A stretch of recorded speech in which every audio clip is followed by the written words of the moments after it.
Entonces, como bien comentaba Walter, vamos a contextualizar un poco acerca de las erupciones recientes del volcán Kilauea en Hawái y las erupciones del volcán Fuego en Guatemala, que, como bien comentaba Álvaro, pues no son las únicas. Vamos a ver un mapa de las erupciones que se han registrado desde enero de este año y que siguen actualmente, ¿ok? Entonces, ¿por qué es importante esto y entender esto? ¿Alguien tiene, no sé, aquí en el auditorio, siéntanse libre, no importa, conceptos básicos de geología? Levanten la mano, ¿algunos? Perfecto, muy bien, ¿listo? Entonces, vamos a hacer un breve repaso de los conceptos fundamentales para entender por qué Kilauea entró en erupción, ¿ok? ¿Por qué esta erupción es tan diferente a la de volcán de Fuego y cuáles son las diferencias en cuestiones de aspectos físicos y químicos y obviamente geológicos que dan lugar a este tipo de erupciones en el planeta Tierra, y cómo, entendiendo esta dinámica de los volcanes en nuestro planeta, podemos hacer una aproximación a la comprensión de los volcanes en otros cuerpos del sistema solar, y a su vez, observando esos volcanes del sistema solar, podremos entender procesos volcánicos que aquí en la Tierra puede que no sean tan comunes hoy día, pero que sí lo fueron hace varios millones de años. Bien, entonces demos paso a esta presentación. Vamos a arrancar en contexto el planeta Tierra como un planeta más del sistema solar. Bien, un planeta más que tiene condiciones bien interesantes y que lo hacen único del resto de planetas y cuerpos rocosos del sistema solar. Primero, tal vez la diferencia más notoria, ¿cierto?, es que es el único cuerpo rocoso que presenta agua líquida en superficie. Ningún otro cuerpo del sistema solar hasta ahora se ha observado que tenga agua líquida en estas proporciones como lo tiene el planeta Tierra. Además, no solamente eso, tiene una atmósfera compuesta principalmente por nitrógeno, oxígeno, que la hace respirable para nosotros, que ha ido cambiando en el tiempo, ¿verdad? Una tenue atmósfera que nos mantiene, digamos, entre dos fluidos, básicamente. Nosotros, como seres humanos y varias especies de seres vivos en el planeta Tierra, nos movemos entre dos fluidos, literalmente, ¿bien? Un fluido en el que estamos moviéndonos, ¿verdad?, la atmósfera, y otro fluido de mayor densidad, bastante grande, los océanos, ¿verdad? Entonces estamos permanentemente moviéndonos entre dos fluidos.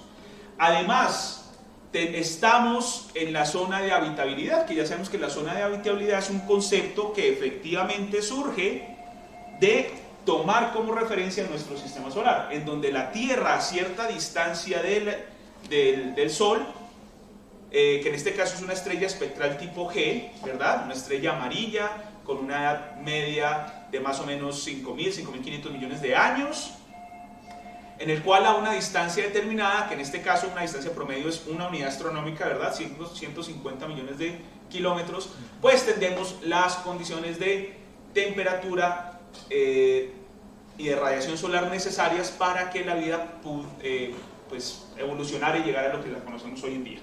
Entonces son ciertas características que, ya viéndolo como planeta, pues es muchísimo más interesante y único. De hecho, el planeta Tierra es el único planeta del sistema solar que tiene placas tectónicas, ¿bien?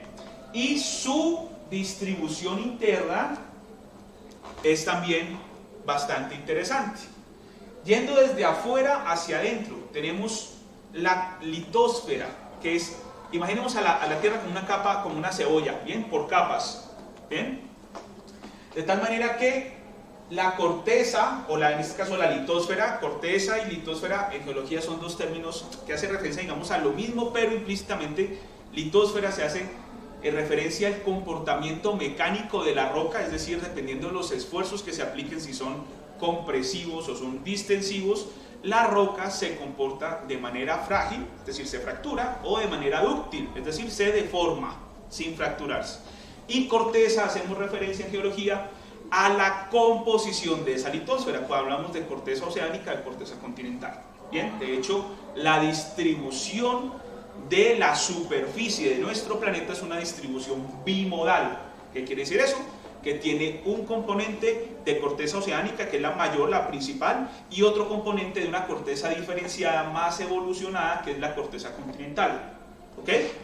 Entonces, esa primera capa, que es la más externa, sin contar la atmósfera, sino aquí en la superficie, es la litosfera o la corteza oceánica y continental.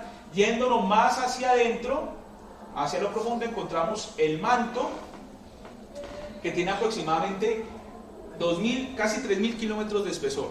Es la capa más densa del planeta Tierra. ¿Bien? Posteriormente viene el núcleo externo, que es un núcleo externo líquido, que se encuentra a una temperatura que oscila entre los 4.600 Kelvin hasta los 6.300 Kelvin, que hoy día conocemos que efectivamente ese núcleo líquido externo está girando en torno a un núcleo interno sólido, de la misma composición, cuya temperatura alcanza los rangos de los 6.300 Kelvin. Es decir, el interior de la Tierra, para que nos hagamos una idea, es más caliente que la superficie solar. ¿Bien?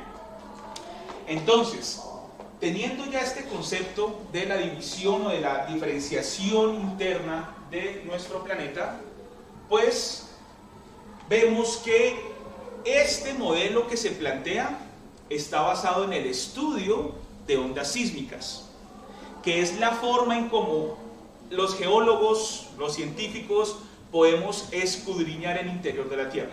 ¿Bien? ¿A qué hago referencia a esto? A diferencia de la exploración espacial, en donde sabemos que si viajamos a la Luna tenemos que atravesar los cinturones de radiación, que son los cinturones de Van Allen, ¿verdad? Que si viajamos a Marte sabemos que tenemos que atravesar bajo ciertas condiciones, y si viajamos mucho más allá en el espacio para alcanzar otros planetas en otras estrellas, tendremos que atravesar por ciertas condiciones de radiación, de rayos cósmicos, bueno, un montón de factores.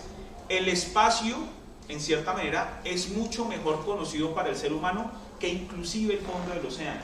Ahora, muchísimo más que el interior de la Tierra, porque al interior de la Tierra no podemos llegar de manera directa. Es decir, nosotros, a diferencia de la película esta del núcleo, ¿recuerdan?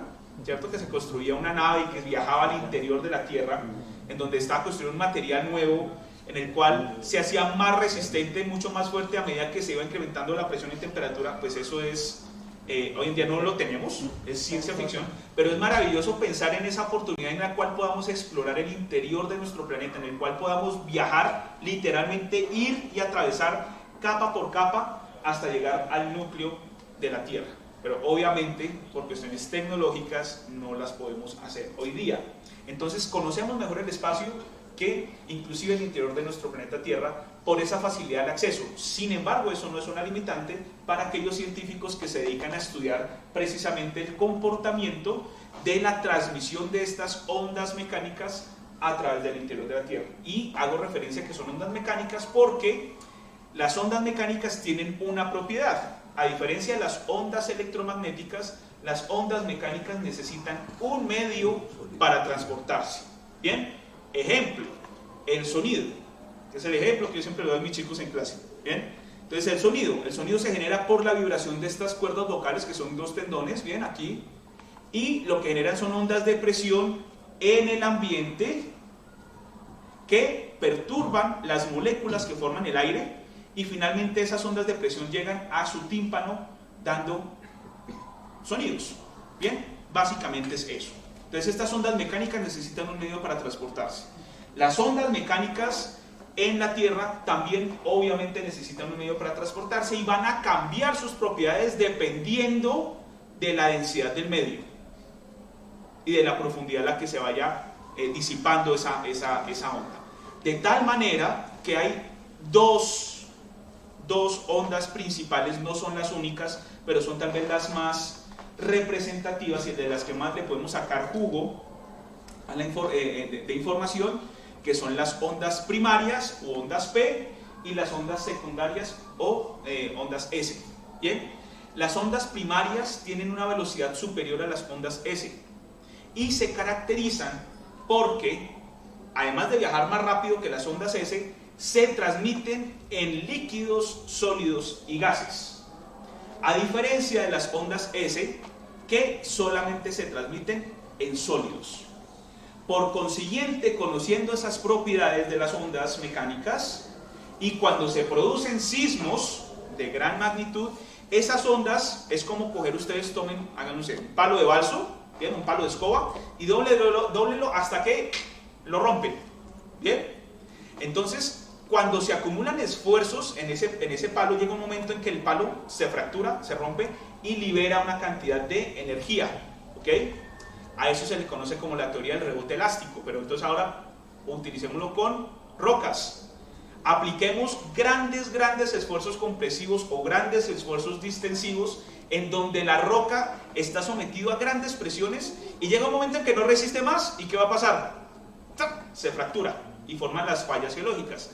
Cuando pasa eso, hay una reacomodación del cuerpo de roca y se generan varios tipos de ondas, entre esos las ondas de cuerpo, que son las ondas P y las ondas S. Conociendo precisamente esas propiedades y conociendo cómo interactúan las ondas P y las ondas S con el medio en el que se transmiten, uno es posible inferir cuál es la composición interna de la Tierra. Por ejemplo, las ondas S, como les comentaba, las ondas S no se transmiten en líquidos, ¿verdad? No se transmiten en líquidos. Por consiguiente, cuando esas ondas llegan a la parte del núcleo externo, hay una zona de sombra de ondas S. Y uno puede decir, allá ese núcleo externo efectivamente es líquido. ¿Bien? Entonces, ese estudio de las ondas sísmicas nos permite entender la estructura interna de la Tierra y de hecho también la dinámica de la Tierra. Pero no es la única forma. La tomografía, la magnetometría, la gravimetría, todos estos métodos indirectos en los cuales no es necesario tener que estar allá y tocarlo, sentirlo, olerlo, ¿sí? Es posible, esos métodos son posibles o nos dan información mejor sobre lo que está ocurriendo allí en el interior de la Tierra. Todo esto para llegar a este modelo de las placas tectónicas que fue propuesto por primera vez por Alfred Wegener en 1914, ¿sí? Geofísico y, si mal no estoy, astrónomo alemán, sugirió que el planeta Tierra se dividía en placas de igual manera que lo hace un rompecabezas y que alguna vez estuvieron unidas. Bien, la evidencia primordial que él ofrecía era efectivamente la reconstrucción paleogeográfica, en donde se sugería que la costa de Brasil empataba muy bien con la costa de África y que uno podía hacer una regresión y poner todo junto. Además, también se basaba en evidencia paleontológica, es decir, fósiles terrestres ubicados aquí o ubicados aquí se encontraban respectivamente en su contraparte atravesando el océano.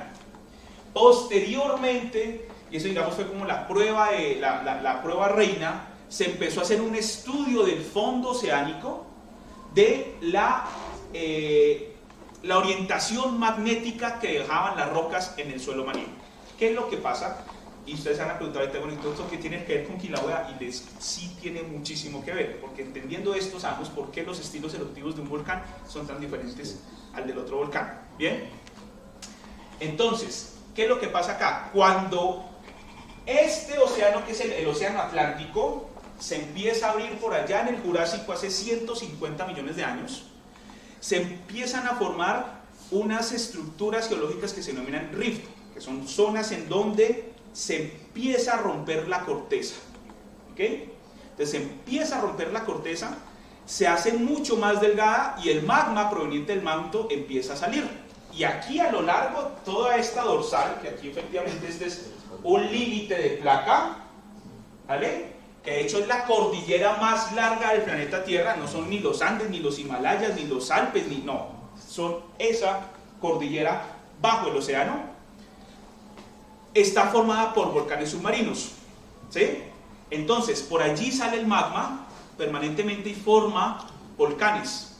Y el magma, a medida que va subiendo, se va enfriando, va cristalizando, y eso genera dentro de el magma cambia algunas propiedades.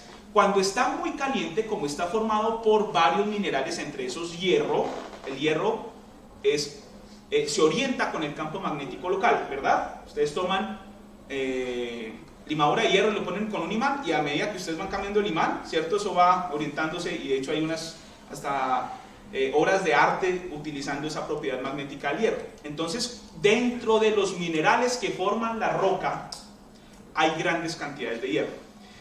Cuando está a muy alta temperatura, en un punto crítico que se llama la temperatura de Curie, cuando la temperatura de Curie para cada elemento es muy alta, esos átomos de hierro están todos desordenados haciendo lo que quieren, ¿vale? No se organizan con nada. Pero una vez se enfrían y pasan esa temperatura de Curie, la bajan, o sea, está mucho más por debajo de la temperatura de Curie, ¡pum!, se orientan con el campo magnético local.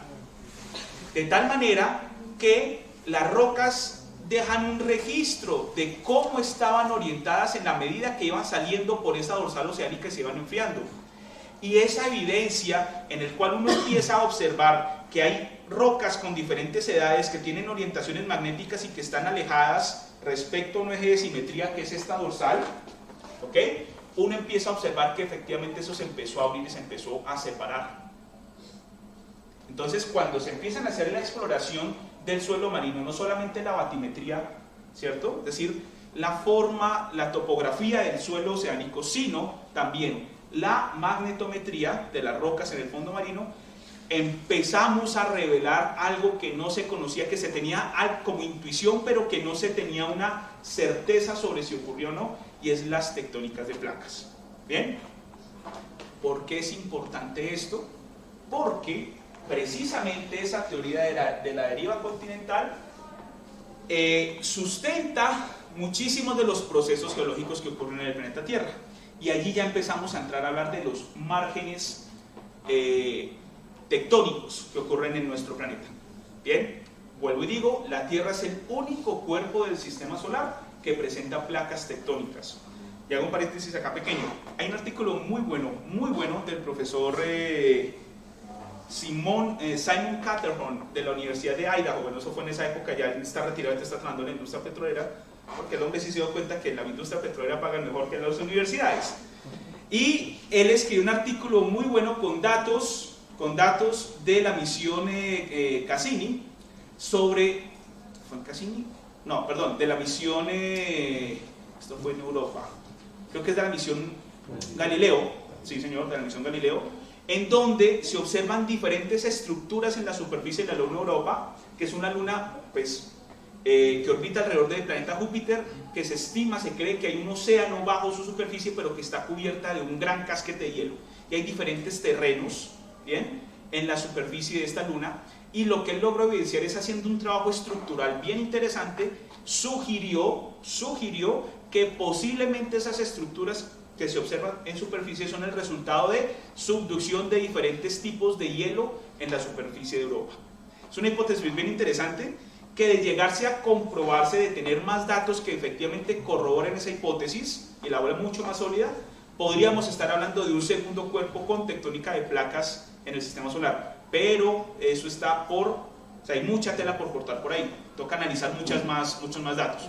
Entonces, en nuestro planeta, precisamente esa dinámica de placas, si ustedes ven, vamos a volvernos un momentico solamente para explicar algo bien interesante. Echan arriba, así están aquí otra vez.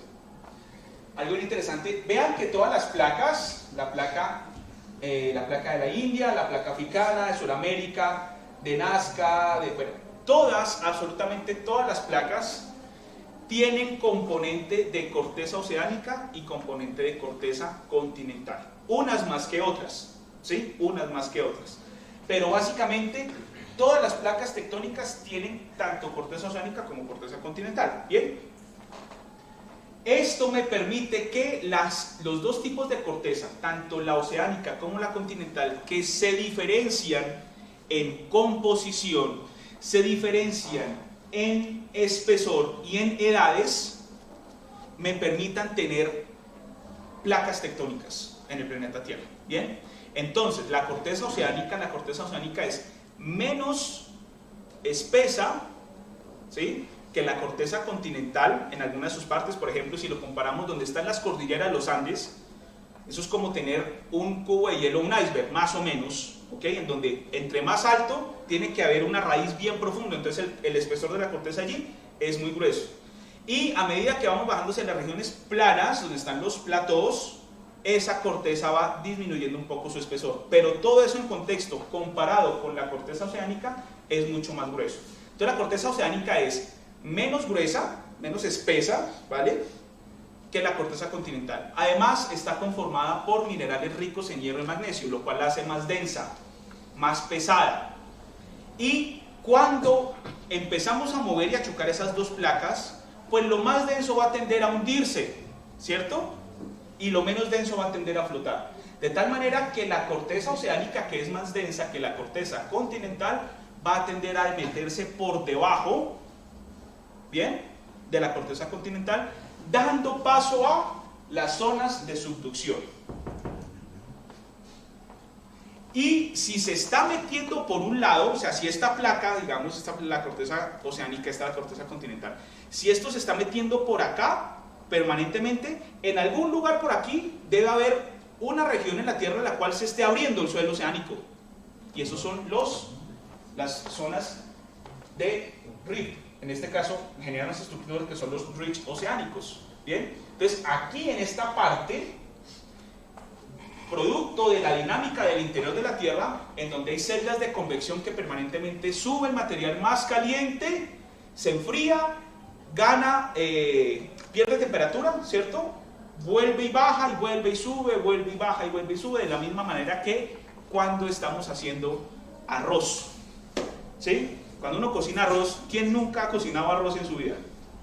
Todos han cocinado, esos juiciosos, los hogareños. Cuando uno cocina arroz, ¿cierto? Uno echa agua, echa el arroz y espera que empiece a hervir y uno empieza a ver las burbujitas, ¿cierto? Entonces genera celdas de convección que cocinan el arroz. Algo igual sucede acá.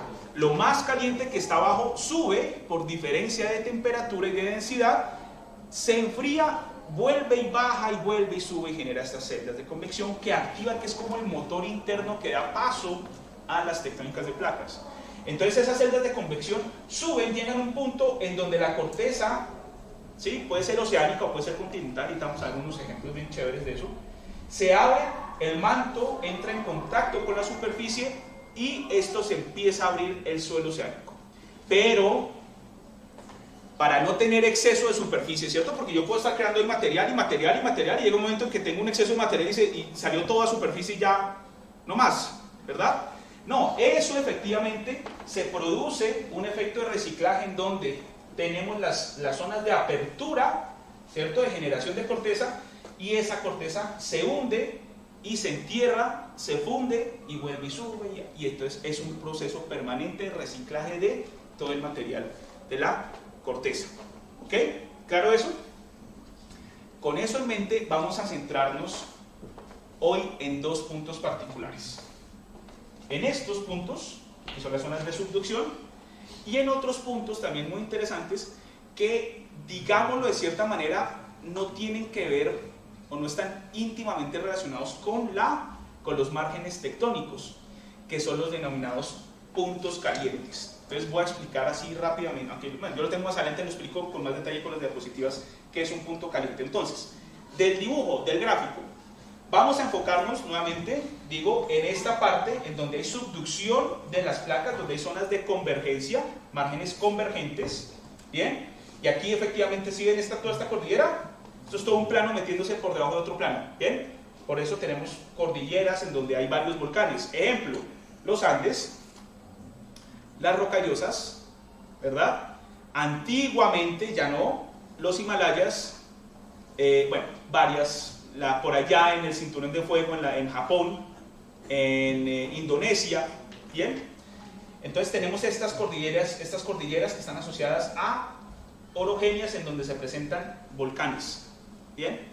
Y otros puntos aleatorios pueden estar sobre corteza continental o sobre corteza oceánica, a esos no les importa nada, ¿bien? Son los denominados hotspots o puntos calientes. ¿Ok? Observen dónde se encuentra a la mitad de la nada, ¿bien? No están asociados a estos márgenes tectónicos, ni convergentes ni divergentes, ¿bien? Entonces tengamos eso en cuenta.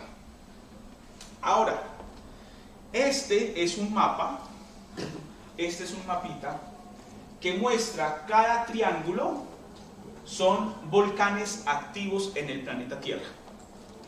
¿Bien? Su número asciende a más de 500. Y eso, ojo, y eso que aquí hay algo bien interesante.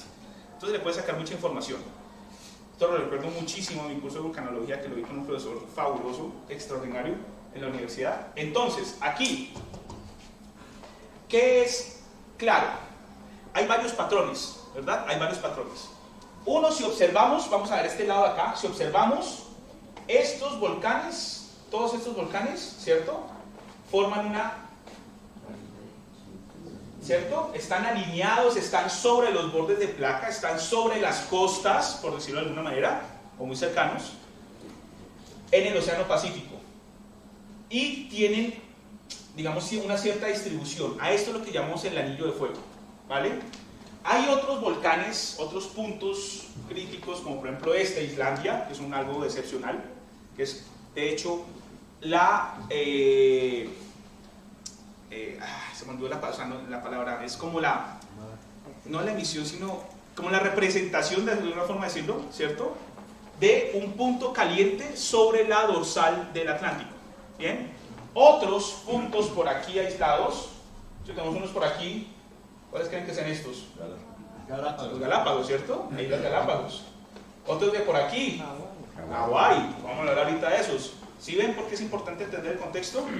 Otros por aquí, que es el Rift africano, que este es un muy buen ejemplo de que las zonas de Rift no solamente ocurren aquí en la corteza oceánica, sino que también ocurre en la corteza continental. Aquí parte de acá, dentro de unos millones de años, va a estar separada completamente. ¿Sí? El cuerno africano. Entonces toda la región de Etiopía, Sudán, Arabia, todo esto va a estar separado del resto del continente africano. Ahí se está abriendo ese continente. Y de hecho hay varios volcanes. ¿Sí ven? Que eso está íntimamente relacionado. Entonces tenemos márgenes divergentes, es decir, que se están separando con presencia de mucho volcanismo. Aquí ustedes dirán, pero es que aquí hay pocos, de hecho por acá, si mal no estoy, estas islitas de acá, está como muy corrido, creería yo, porque estas son las Canarias.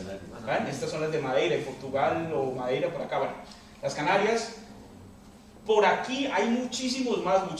La cuestión radica en ¿qué? En que son volcanes submarinos. Y precisamente la dificultad de llegar allá a lo profundo del mar, pues no ha permitido mapear todos los volcanes submarinos que hay activos. Por eso la mayoría de esos volcanes son subaéreos, es decir, están en los continentes. ¿Bien? Pero no quiere decir que aquí abajo del fondo oceánico no haya. Deben haber muchísimos, pero nos falta estudiarlos. ¿Vale? Y aquí hago como una analogía cuando hablamos, por ejemplo, de astrobiología. En astrobiología nosotros hablamos de vida en nuestro planeta Tierra como el único referente, porque pues no conocemos más y nos falta explorar mucho. O sea, tenemos toda una galaxia, todo un universo por explorar, ¿sí? Entonces, no es que no exista vida, es que tal vez no la hayamos encontrado. Igual como decía Carl Sagan, ¿no? Cualquiera de las dos respuestas es maravillosa. Que la encontremos o que no la encontremos. ¿Bien? Entonces, de igual manera acá, falta explorar muchísimo del suelo oceánico. Entonces, vean que en estos márgenes divergentes, ¿cierto? Y en estos márgenes convergentes, en donde la placa del Pacífico y la de Nazca se están metiendo aquí en el continente suramericano, una placa más pequeña por acá que es la del Caribe, aquí en Norteamérica, por allá en Japón, en Indonesia, etcétera. Esas son zonas de convergencia, es decir, donde esta placa está metiendo por debajo de estas y genera todos estos volcanes. Pero vean esto por aquí, aquí no hay márgenes de placas, esto es un punto caliente. Y vamos a ver cuál es la dinámica y qué es lo interesante de cada uno de esos dos escenarios, que son los que nos interesan hoy en día. Entonces, de márgenes divergentes, esto para que lo tengan en cuenta, es la separación de placas y fusión por descompresión, es decir, cuando el magma sube, se descomprime y la temperatura de fusión es mucho más baja y sale el magma a superficie, ¿vale? Tenemos baja abundancia de volátiles, que eso es otra característica importantísima que le da las propiedades a los magmas. Los volátiles es lo que hace explosivo al magma. Entre más volátiles tenga, más explosivo es. Entre menos volátiles tenga, menos explosivo es. ¿Bien? Tiene bajo contenido de sílice. la composición, y eso también tiene una característica interesantísima. Y tiene una baja viscosidad, que son los magmas basálticos. Esos son algunos unos tipos de magma que se dan, por ejemplo, en las zonas de divergencia, como bien lo menciona ahí, que también se dan en Hawái, por ejemplo, porque es material que viene muy profundo en la tierra, ¿okay? Un ejemplo de esto es esta fotografía, que es tomada con un lente gran angular del volcán Ertale en Etiopía, en esa región del Cuerno africano, ¿vale? Entonces aquí lo tenemos. El volcán Ertale está creo que es como por aquí, una cuestión por acá en Etiopía, no recuerdo bien por dónde, por acá. Y por aquí abajito hay otros volcanes bien interesantes en Tanzania, que tienen otros composiciones que son muy poco comunes en la Tierra, que son los volcanes carbonatíticos, como el Oldoillo Lengai en Tanzania, que es único, o sea, es fabuloso. Después hablamos de eso, después hacemos una sesión sobre volcanes, pero entendamos acá esos contextos de los márgenes tectónicos. En los márgenes convergentes, y vean solo la foto, ya uno de entrada ve que hay una diferencia seria, ¿sí? En los márgenes convergentes tenemos mezclas de basaltos del manto con corteza continental refundida, que lo que hace es que, como tiene que atravesar más corteza, imaginen que el piso es lava, así como el juego de los chicos, ¿no? Entonces el piso es lava, ¿vale? Es magma.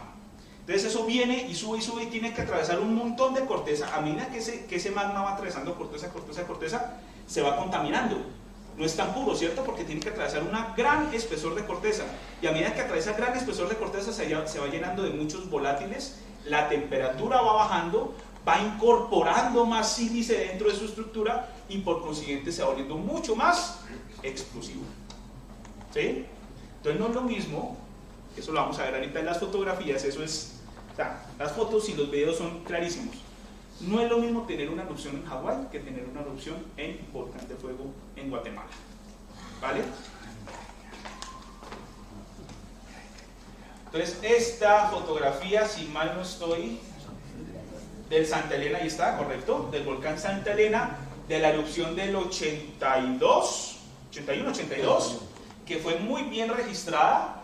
¿En dónde queda el volcán Santa Elena? Aquí, bien, cerca a Seattle, en el estado de Washington. ¿En dónde está? Vean en el mapa grande, o sea, que está pequeño, que está localizado, mapa grande por allí, ¿cierto?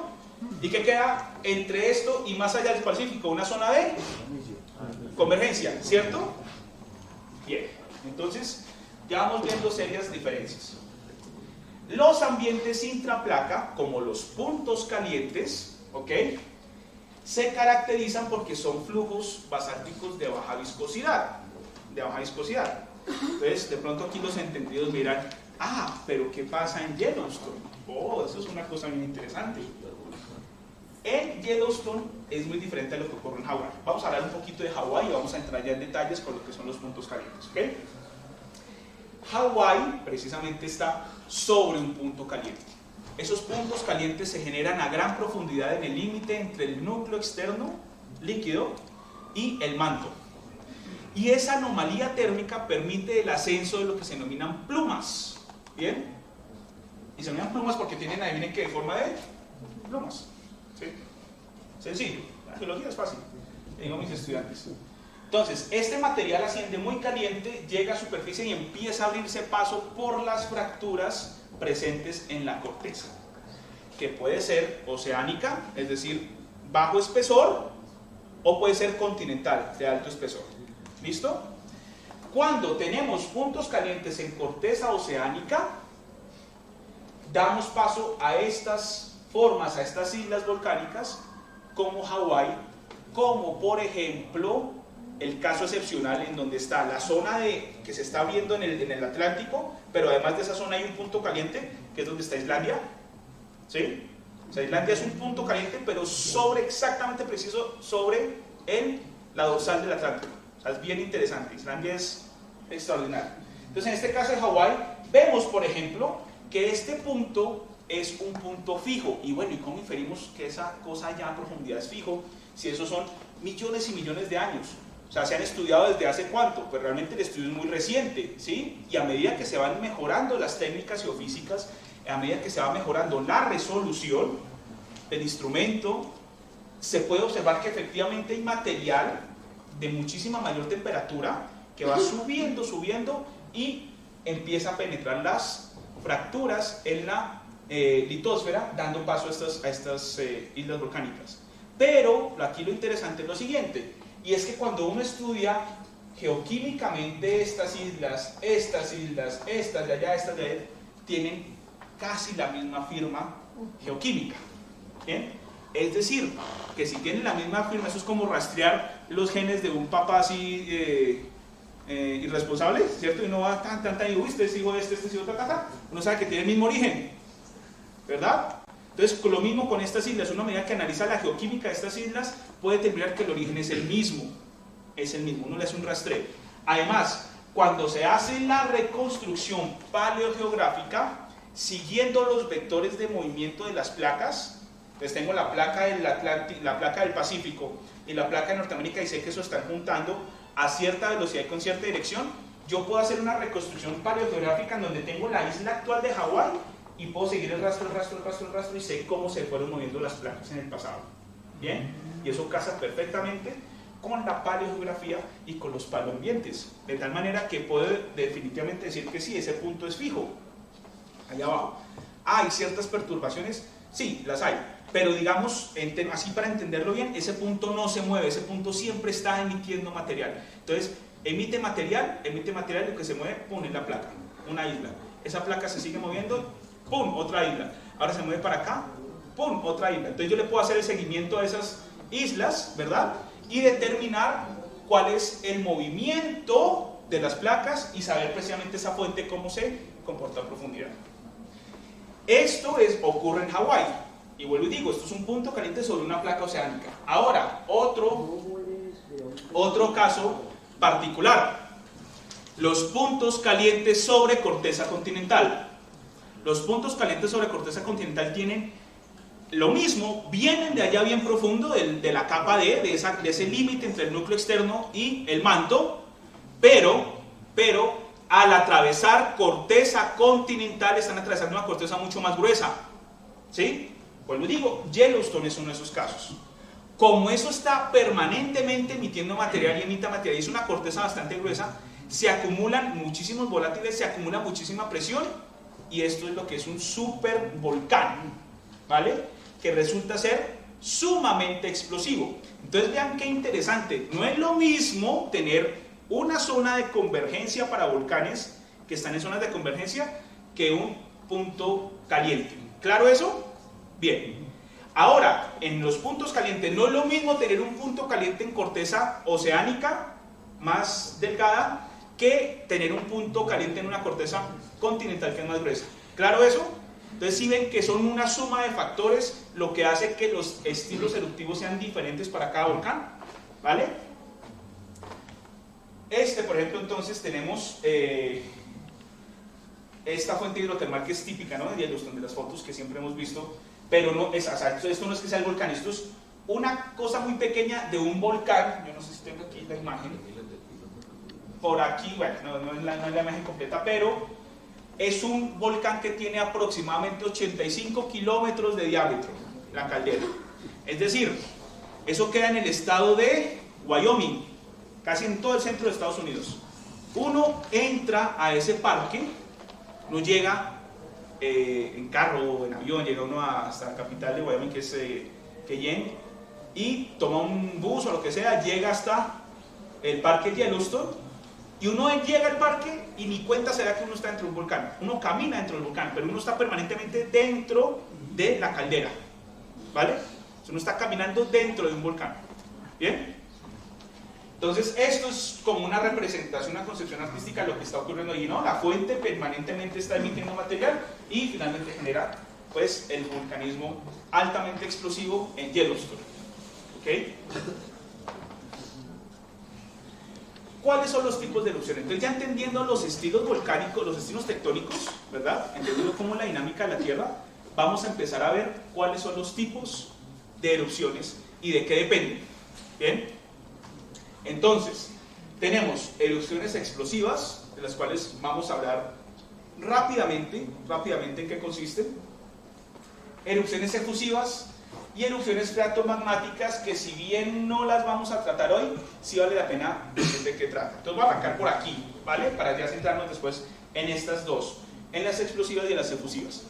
Las erupciones freatomagmáticas básicamente consisten en erupciones en donde el magma entra en contacto con agua, ¿bien? Y las hace muy explosivas. O no necesariamente con magma, con hielo. Ejemplo, Islandia. ¿Bien? Ejemplo, para no irnos tan lejos, aquí nomás en Colombia, los volcanes nevados. O sea, Colombia, además de toda la riqueza que tenemos de biodiversidad, de ambientes, de geología, de politequería, todas esas cosas, toda esa variedad que tenemos volcanes volcanes nevados en el trópico. O sea, esos son contados los países, creo que, no sé si el único, pero me atrevo a decir que es algo típico de nuestro país, donde tenemos volcanes nevados en el trópico, ¿sí? Entonces aquí podemos estudiar muchísimas cosas, entre eso es la interacción del magma con el hielo, sin tenernos que ir a Islandia, sin tener que irnos hasta la Antártida o hasta el Ártico, ¿vale? Entonces, cuando el magma entra en contacto con el hielo, con el agua, se generan se desprenden grandes cantidades de volátiles, haciéndolo muy, muy explosivo.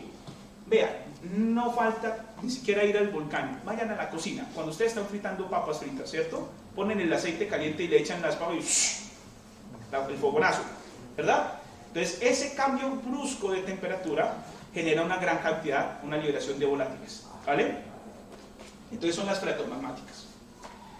Las erupciones efusivas, ¿cómo? Vamos a arrancar por acá y terminamos con las explosivas, porque vamos a arrancar con Kilauea y vamos a finalizar con Volcán Fuego en Guatemala.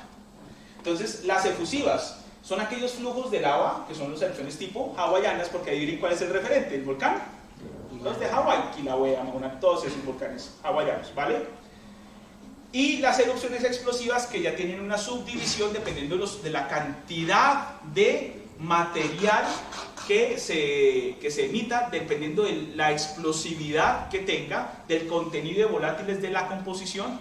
Se dividen en estrombolianas, vulcanianas, pelianas, plinianas y ultraplinianas. ¿Bien? Entonces ahí vamos a hablar un poco más en detalle de esa subdivisión.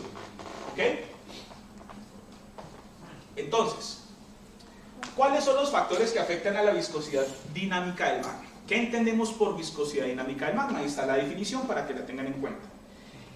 En términos sencillos, es la resistencia de un fluido a fluir, básicamente eso. Entonces, como dices, la resistencia a las deformaciones graduales producidas por tensiones cortantes, que son los esfuerzos de shear o de cizallamiento, o tensiones de tracción, ¿vale? Entonces, ¿qué es más viscoso? O sea, eso igualmente es casi intuitivo. ¿La miel o el agua? La miel, ¿cierto? Usted pone miel en una sartén y agua en una sartén y las pone a escurrir, pues la que primero se derrama es el agua antes que la miel, ¿verdad? Sin embargo, hay unos factores que afectan esa viscosidad, ¿cierto? Tomemos la miel. ¿Qué hacemos para que la miel sea más fluida? La calentamos, ¿cierto? Entonces, cuando se incrementa la temperatura del magma, la viscosidad baja, ¿cierto? ¿Listo? Entonces, si se les olvida el magma, piensen en miel, más o menos, ¿vale?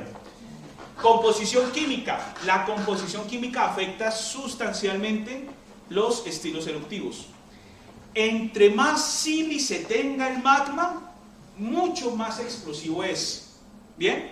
Y el sílice es muy abundante en la corteza continental, no lo es tanto en la corteza oceánica. Por consiguiente, si tenemos mucho sílice en la corteza continental, ¿cómo va a ser el estilo eruptivo comparado con volcanes en la corteza oceánica? ¿Mayor o menor? Mucho mayor, porque tiene más sílice, ¿cierto?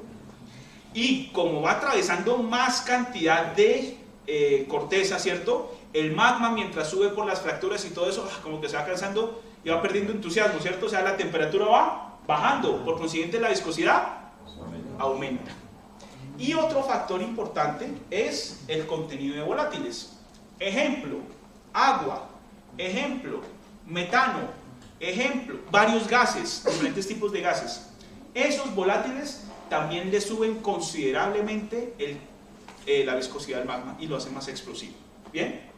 Entonces digamos que el contenido volátil es para que lo entendamos así de otra manera tal vez, aunque no es así puramente correcto, pero por ahora nos sirve, es como un magma más contaminado, no tan puro, ¿vale? Entonces entre más basura va arrastrando a medida que va atravesando roca, por decirlo de alguna manera, más se va llenando de volátiles y lo va haciendo mucho más explosivo.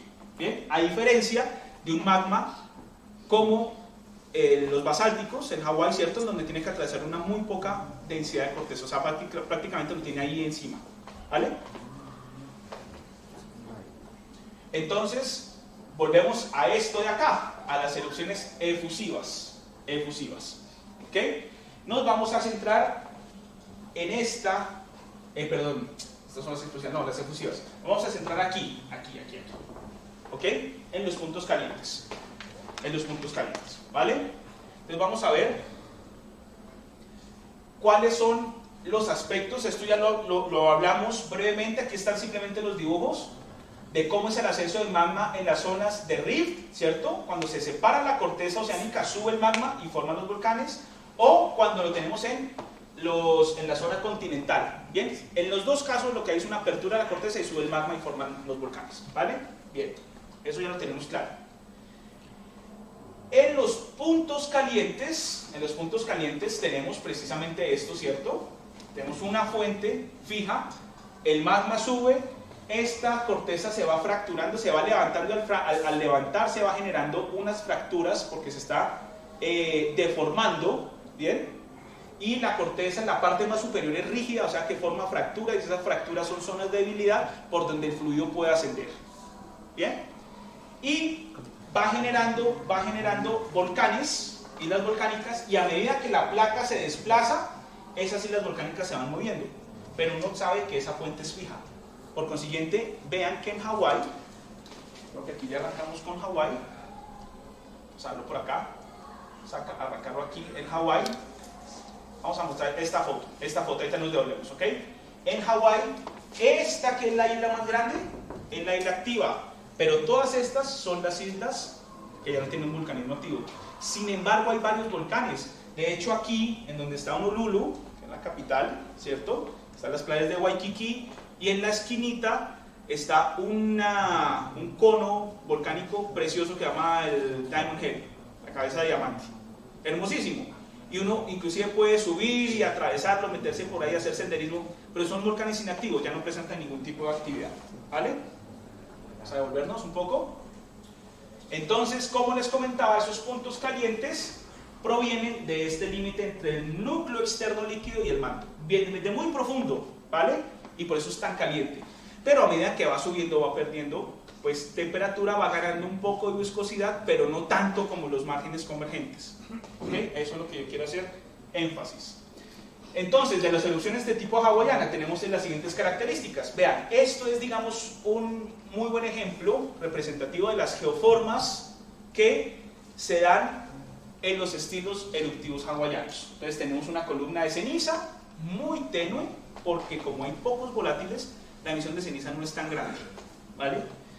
Tenemos una fuente de lava, un cráter, que es la estructura como tal. Ahí te vamos a ver unas fotografías del cráter Kilauea. De hecho, anoche estaba viendo, es que no tengo aquí el video, pero ustedes los pueden buscar, los sobrevuelos que están haciendo ahorita el Servicio Geológico de Estados Unidos sobre el cráter de Kilauea. Y se ve efectivamente que antes era de este tamaño, ahora está más grande, porque hubo un colapso, ¿sí? Fumarolas, tenemos coladas de lava, estratos de lava y ceniza, es decir, permanentemente hay erupciones y cae.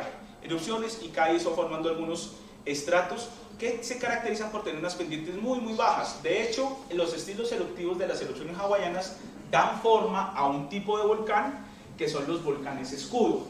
¿Bien?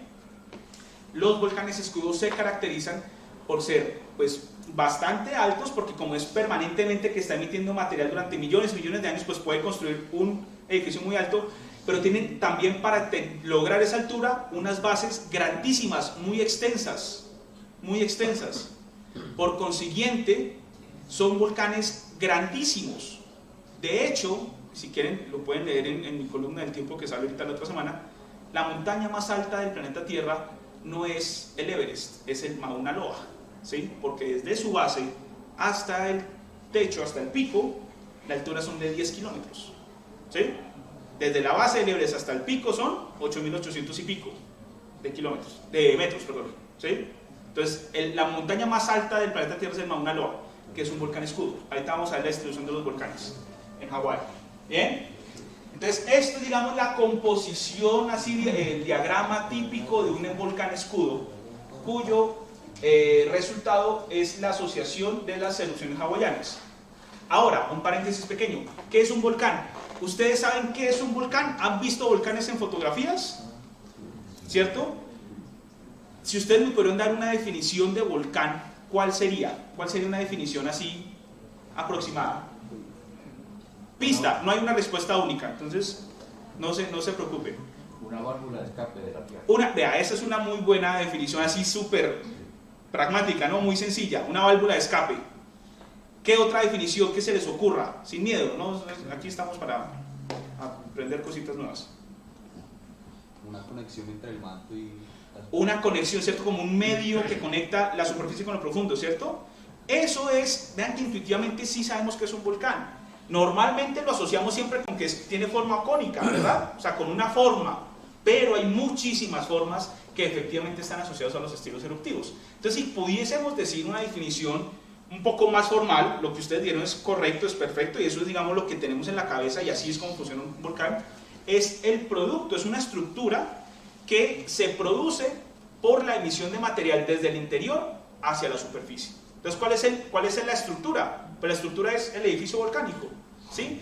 Su forma va a variar, y va a variar dependiendo del estilo eruptivo. Entonces, no es lo mismo tener la geoforma de un volcán como los de Hawái, comparado con un volcán como el volcán Fuego, o los volcanes de aquí de Colombia, Nevado del Ruiz, Galeras, Azufral, Cumbal, etc. ¿Bien?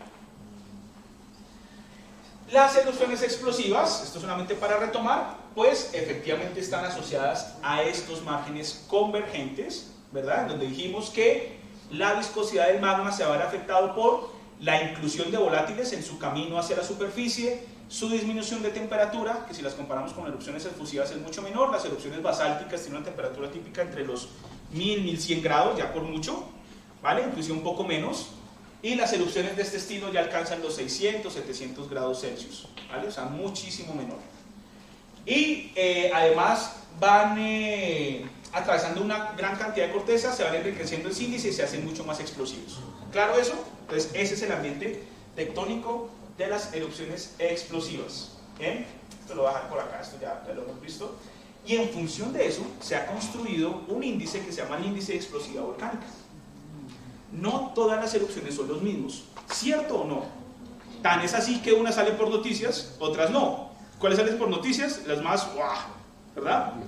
Entonces, dependiendo del volumen de emisión de material, se clasifican las erupciones en una escala que se llama el índice de explosividad volcánica, o en inglés el VI, Volcanic Explosive Index. ¿Bien? Entonces, vamos a ver unos ejemplos típicos.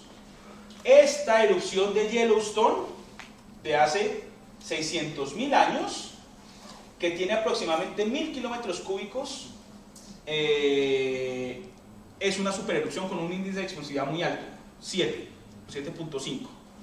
Hay otra inclusive mucho mayor, que aquí no está, o sea, hacer una bola grandísima, que no cabe aquí en la diapositiva, que es la del volcán Toba, en Indonesia, en la cual se estima que de hecho fue uno de los estudios que, o sea, gracias al estudio de esa erupción de Toba, se pudo clasificar hacia el año 2007-2008 los supervolcanes, que son aquellos volcanes que han emitido un material superior a los 1000 kilómetros cúbicos. Toba se estima que emitió aproximadamente 5000 kilómetros cúbicos de material hacia la superficie. O sea, eso es muchísimo, muchísimo, ¿sí? Entonces, esas son supererupciones, ¿bien? Esta, por ejemplo, de Yellowstone, que la ponen aquí como ejemplo, esta es una supererupción.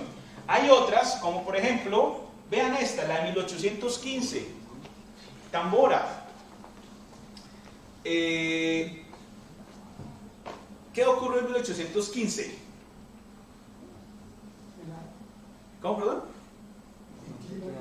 ¿Cómo se llamó? Sí, señor, por ahí va la de hielo en Europa. Sí, señor, ¿cómo se llama? el año sin verano, ¿sí? El año sin verano. Entra en erupción este volcán, ¿sí? Y se produce un efecto en el cual las cenizas cubren por completo la atmósfera, y en Europa se da una cuestión en las cuales, como no hay radiación, los cultivos empiezan a perder, empieza a haber una hambruna grandísima, ¿sí? Y curiosamente, esta erupción del volcán de Tambora, en 1815, da paso a que, como hay que ahorrar energía, como los animales, ¿cierto? Los animales que se utilizaban para cargar y transportarse en la Europa de esa época, pues necesitaban comer, y la comida venía de donde de los cultivos, y los cultivos empezaron a perecer y a perderse porque no había radiación, no había lluvias, nada, el suelo se acidificó tremendamente. Entonces eso dio paso a buscar un medio de transporte mucho más efectivo, sin necesidad de que tuviera que haber comida en medio ni animales en medio. Adivinen cuál fue: la bicicleta. Entonces la bicicleta tiene un estímulo de desarrollo basado en los volcanes. O sea, tan chévere, ¿no? O sea, históricamente me parece muy bacano. Entonces esa erupción, o sea, históricamente, dije, no, en contexto, eso fue terrible. La hambruna de Europa fue tremenda. El volcán Pinatubo, por ejemplo, 10 kilómetros cúbicos, esa erupción sí fue el desmadre completo, ¿sí? Del volcán que de uno de los que se tenga registro hasta ahora, o sea, se mide una columna eruptiva de aproximadamente 45 kilómetros de altura. 45 kilómetros de altura, eso es más alto de lo que viaja un avión, si mal no estoy, ¿cierto? Mucho más alto. La columna eruptiva más alta registrada, que puede que existieran muchísimas antes, incluso en otros periodos geológicos, pero registrada, obedece al volcán Novarupta en 1913, 51 kilómetros de altura, ¿vale? Esta es una de las más altas, y esto ocurrió en el 91. ¿Ustedes recuerdan? Los de esa época, muchos nacieron después de esa erupción, obviamente, pero allí existía en Filipinas una base militar americana, ¿cierto?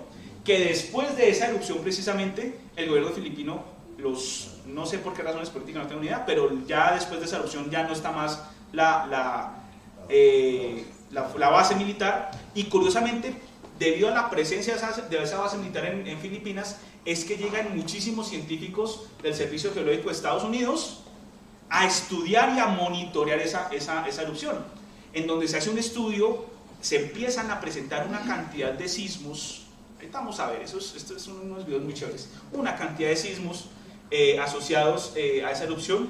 Se empieza a ver una deformación del domo, o sea, como que quiere explotar y no puede, ¿sí? Entonces se deforma el domo, y hacerle ese monitoreo es fundamental, porque con las otras técnicas sismográficas, con la medición de gases, con un montón de técnicas indirectas, es posible determinar, o no determinar exactamente si va a ser erupción o no, pero uno ya sabe que cierta suma de factores puede desencadenar una erupción. Ahora, y en paréntesis acá, al igual que los terremotos, las erupciones volcánicas no se pueden predecir. Es decir, no importa qué tanto monitoreo tengamos, qué tanto estudio tengamos, no tenemos hoy en día las herramientas de predecir cuándo, dónde y de qué magnitud se va a producir o un sismo o una erupción volcánica. ¿Claro eso?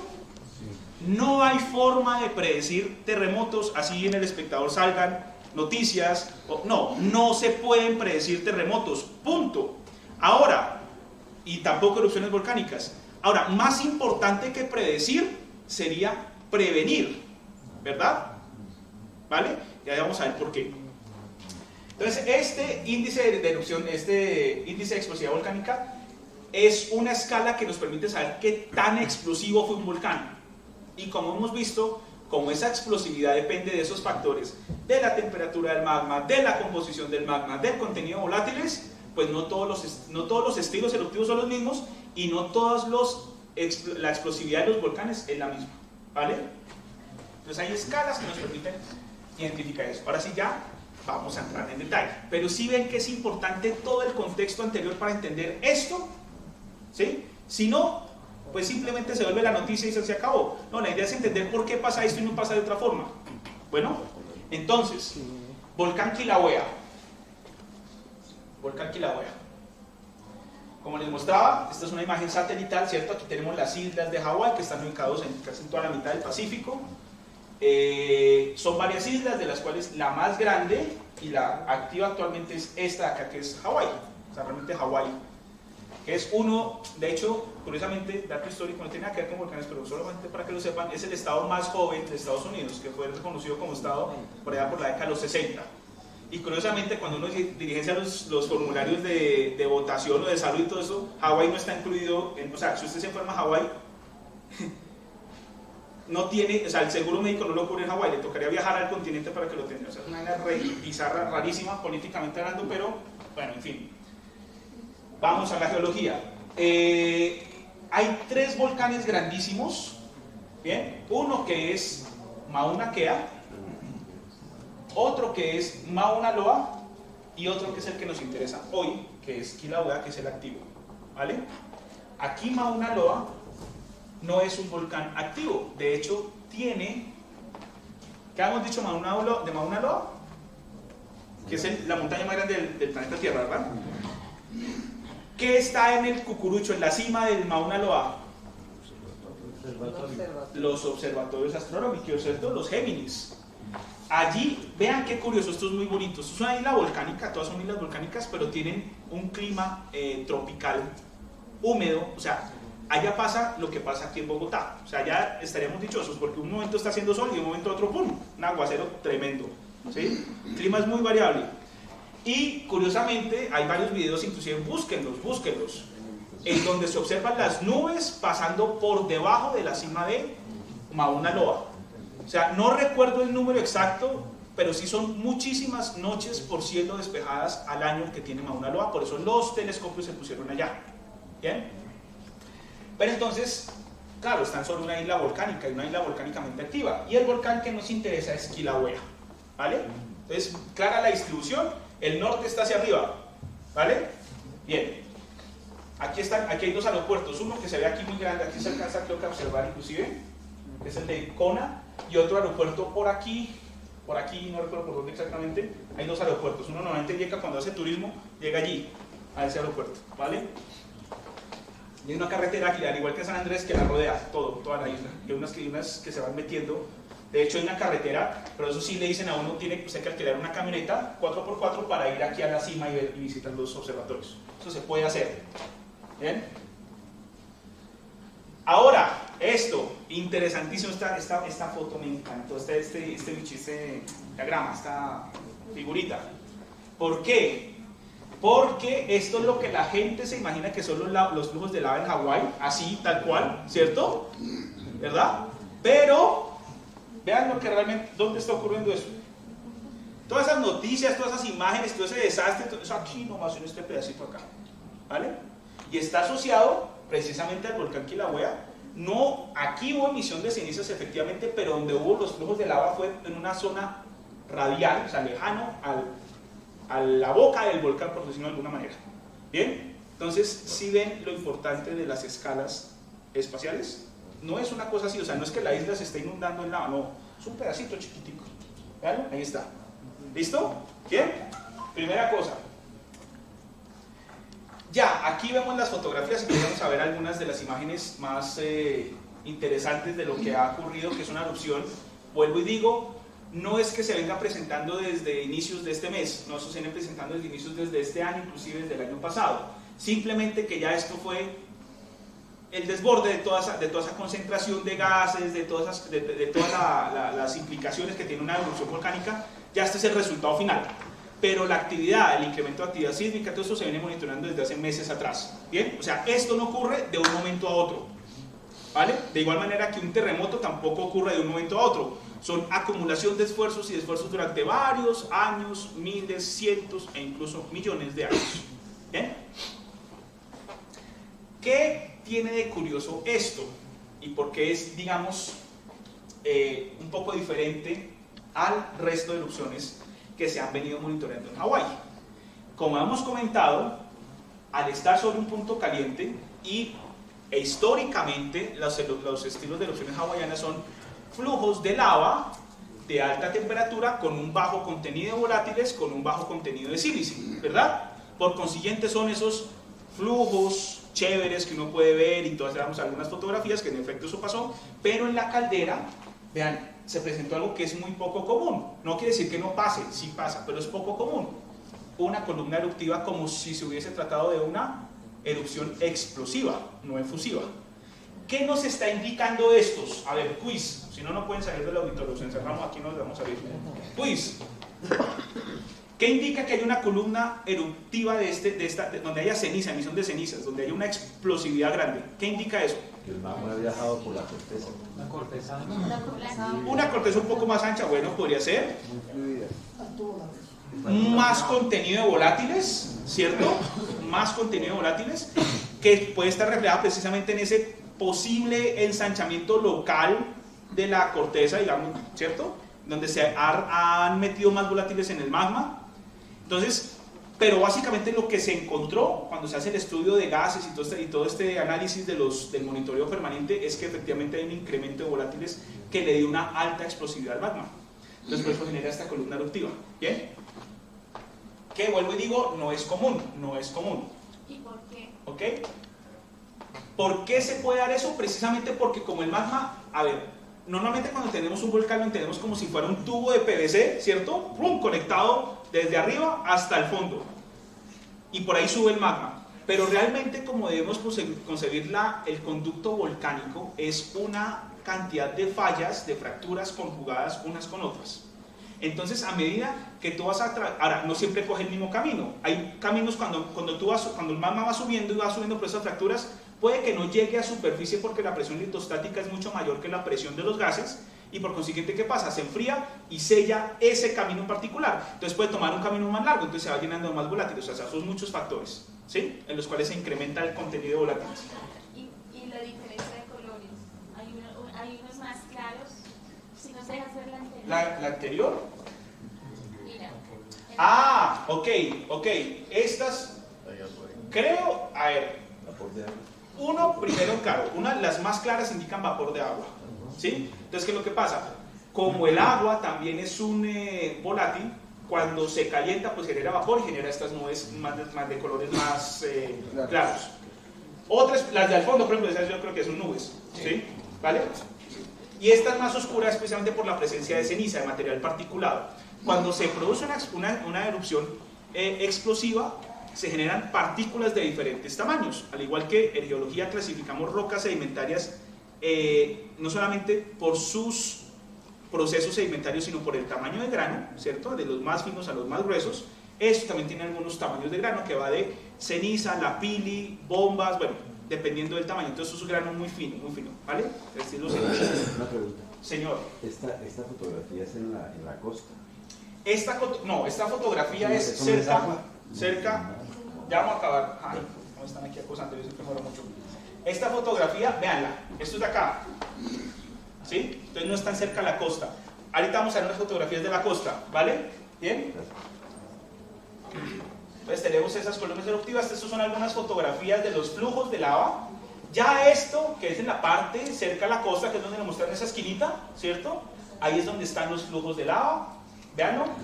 Inclusive esta es una calle común y corriente. Por ahí se abrió paso el magma y salió hacia superficie.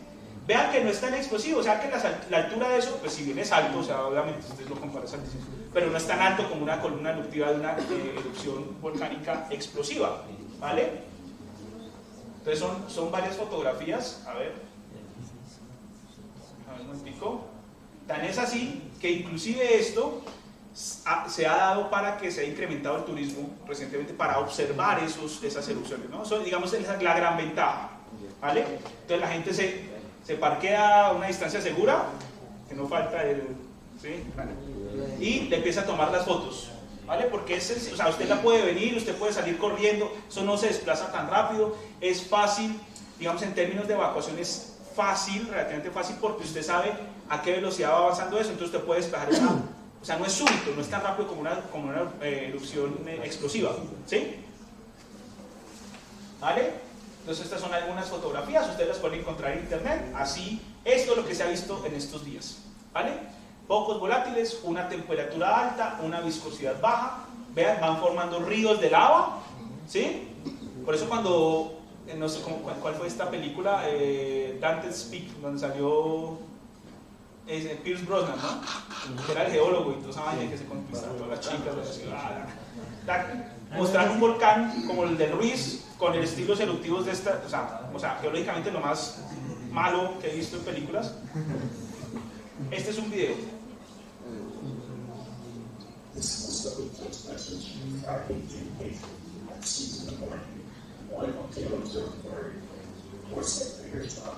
No sé por qué se escucha así, no sé si es el video de acá. Creo que es el video, pero bueno, aquí la idea es ver, que ustedes observen, ¿sí ven? Esta es la costa, ¿sí ven la costa por la izquierda? Entonces aquí los ríos de lava, literalmente los ríos de lava entran en contacto con el agua y se empiezan a solidificar. Entonces digamos para el mercado de finca raíz es muy bueno, porque se tiene terreno nuevo donde puede, ¿sí? Más o menos. O sea, la isla se está ampliando en terreno, ¿vale? Vean, es oscuro. Vean estas casitas, o sea, se salvaron, están en un cucuruchito, una parte topográficamente más alta, y se salvaron estas de acá. ¿Sí ven que ahí la lava no alcanzó lo rodeó? ¿Vale? Porque eso depende, al igual que los ríos normales, un fluido, simplemente que es un fluido de mayor viscosidad. Entonces va en función de la topografía. ¿Vale?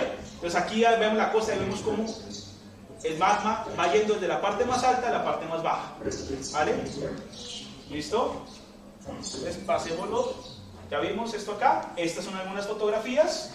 En el río de lava que atravesó gran parte de la costa de la región sur oriental y llegó al océano, y ahí se ve la columna de vapor.